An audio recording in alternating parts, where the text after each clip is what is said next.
Guess what? This is Law & Order SVU Season 3, Episode 23, Silence. This is the season finale. We open up and we're in a Catholic church. High ceilings, stained glass, bells ringing. In walks a ginger priest. He kneels down and then he hears something. Goes around the corner and there is a confessional booth that's been completely torched. Look down on the floor and there's a woman. She's dead. She's covered up with a sheet. She's got like a rosary on her neck.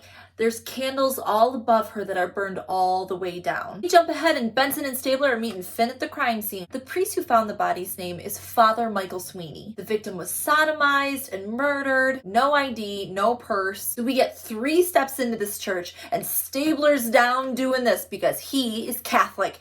That's important to remember, but they're not going to let you forget it. The whole team is there inspecting the body and we find out that biologically, this victim is a male.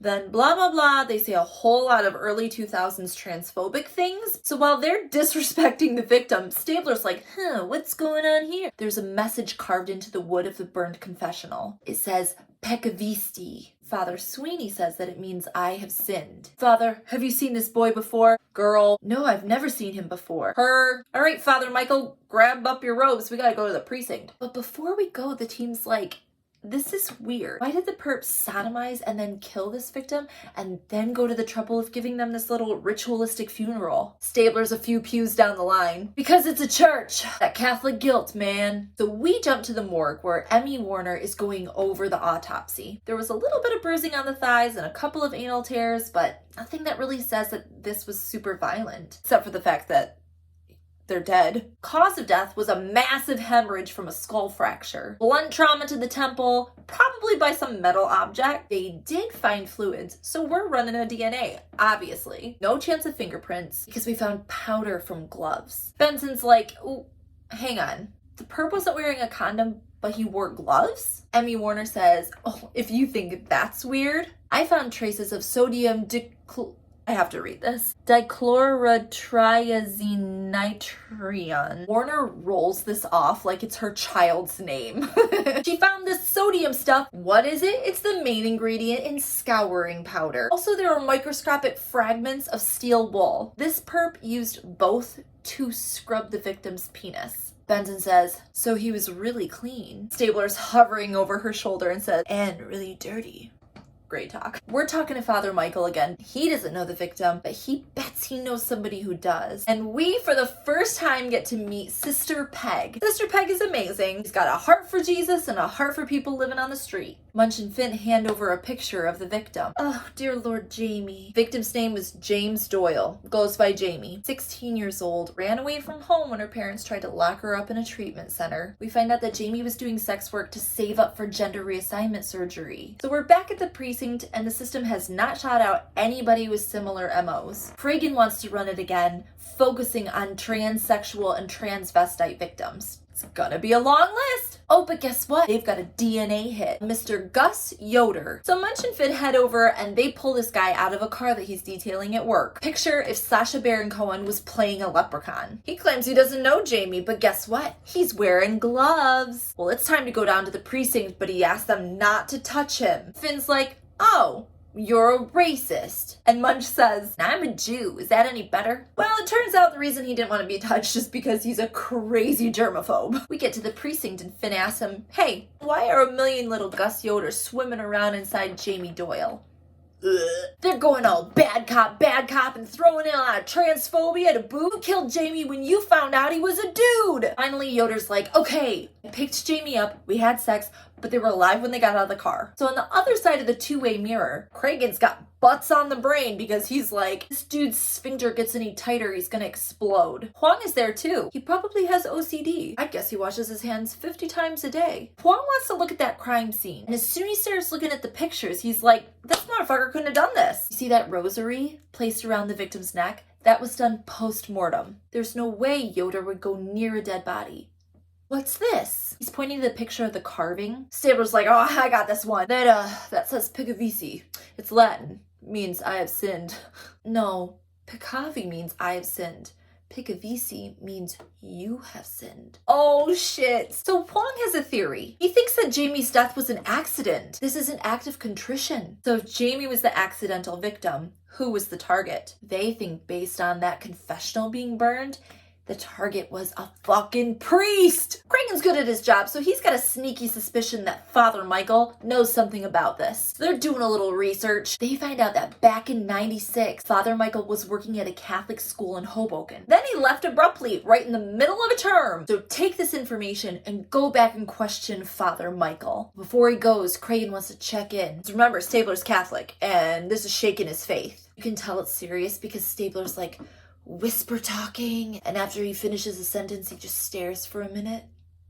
So we get back to talk to Father Michael. Oh my god, you know who this guy reminds me of? He looks like Michael J. Fox in a wig. Stabler's still pissed about that Picavisi thing. I want to know why you lied to me. Made me look like an idiot. So they go right for the gullet and ask him about '96. But Father Michael signed a confidentiality agreement. We're not getting anything from Father Michael, so Munch and Finn are going to head over to talk to Detective Backhair, who worked the case in '96. He says there were 5 boys that were victims, but before he could get anywhere, the church swooped in and settled with the families for $200,000 each. From there, we got to run down the victims. One of them lives in Europe. One of them, Bobby Douglas, can't be found. 2 of them, Todd Ramsey and Ben Campion, live in the area still, so we'll start with them. Neither of these dudes want to talk because of a non-disclosure agreement, but also neither of them reacted negatively when they mentioned Father Michael. From the second guy, they find out where Bobby Douglas is. He's still in New York, and he's wearing a priest costume, or outfit. He's dressed like a priest. The second that they show Bobby Douglas a picture of Jamie, he gets real cagey. I could have been a good priest, but he ruined me. Who, Bobby? Who ruined you? Father Michael. They get a warrant in the trash in Bobby's room. Finn finds Jamie's purse. And in the closet, there's a busted flashlight. Spray it with luminol and it lights up like a Christmas tree. There's blood on it. So now we've got Bobby in an interrogation room, and this poor kid is racked with guilt. What's his story? He had already started the fire in the confessional, but didn't know that Jamie was there. She startled him. He swung the flashlight and Jamie went down. Just then, Bobby's lawyer shows up. The interview is over and he wants to make a deal. Cabot's like, we have a confession. Why would I make a deal? And once the jury hears priest and abuse in the same sentence, the game's over. The 2 lawyers haggle it out. We cut to an interview with poor Bobby. He's laying out all of everything that happened to him. Father Michael would take him and other boys to the lair and tell them that boys go in like lambs and come out lions. Barf, barf, barf. Benson and Stabler now have a warrant. But before they can even get into the church, 2 stuffy dudes would like a word. Who the fuck is this guy? His name is O'Halloran,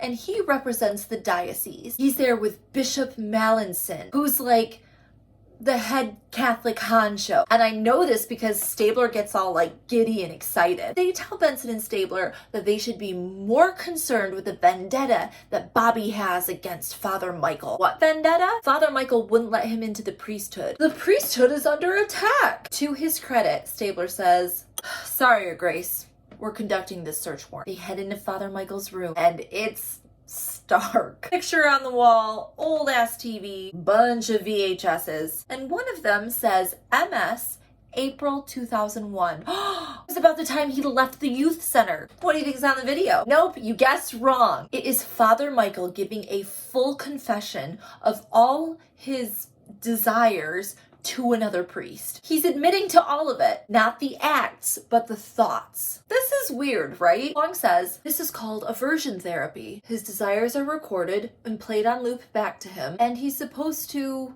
I don't want to say it, and he's supposed to masturbate 30 minutes past the point of climax. Sounds painful. Well, it's supposed to be, because it's supposed to be behavior modification. Benson says, well, either way, this guy's a pedophile, so actually he's a phobophile. Because he's attracted to adolescents and not children. They're both, okay. The question is, can we use the videotape as proof? Liz fucking Donnelly says no. It's doctor-patient privilege, man. Cragen and Cabot are both there, and Liz Donnelly is not impressed. So you've got Bobby Douglas looking like a Fruit Loop over at Rikers, and a privileged tape. Your case is pathetic. Your case is pathetic. Donnelly and Cragen start growling at each other, and Cabot's like, okay, hang on. What we need is another victim. And we've found one. His name is Darius Ratafi. Quick stop over to Darius's mom, and they must have gotten something, because a second later, we're arresting Father Michael. We jump to the arraignment. He pleads not guilty. Cabot wants bail set at $200,000. But his lawyer, O'Houlihan, is like, well, he's taken a vow of poverty. I'm sure the Catholic Church has a ton of money, so suck it. Bail gets set at $200,000. Walking out of the courtroom, and Hannah wants to chat. He says Father Michael is innocent. Oh, he's innocent? Then why did the church pay off tons of families in '96? Why did he do conversion therapy? So jump to an interview room, and Cabot's sitting there with Darius and his mom, who I swear to God has to be a teacher. He's got that teacher face. Darius starts to recount his experience of abuse, and it is verbatim what Bobby said earlier. They don't get very far into the interview, and then Cragen knocks on the door, and he's looking stern. And that's because, Hooga Booga's outside. You better take a look at this. We don't know what we're looking at yet, but Cabot goes back in to talk to Darius. All right, Darius, about the porn that he made you watch, is there anything weird about the TV? Specifically, was it in color? Yeah, what other kind of TV is there? Black and white. This kid's lying. Oh, that sucks. Here's the breakdown. Darius, this kid, he was abused, but not by Father Michael. It was a different priest at his school, and his mom already settled with the church for $50,000. Basically, his mom's just making him relive the trauma to get some more money. Well, Father Michael's gonna walk. The only person we have left is Bobby Douglas. Cragen comes in. Not anymore. Poor Bobby Douglas was murdered in his cell at Rikers Island. That sucks. Stabler goes and checks out the body. Then he meets Father Michael as he's leaving the precinct because he's been cut loose. He is real fired up. He starts at about a 7, telling Father Michael about how Bobby was killed. But when Father Michael says that Bobby was a victim, Stabler hits 10 real quick, takes him and slams him into a bus. He's right in his face. Bobby's dead. You're free as a bird. Be a fucking man and tell me what happened. Okay, I abused him. Did you take them to the lair? The whole lion and lamb thing? You can tell Father Michael doesn't have a fucking clue what he's talking about. Father Michael starts walking away. Stabler grabs him and slams him into a different bus. And Father Michael says that Bobby came to him for help because a different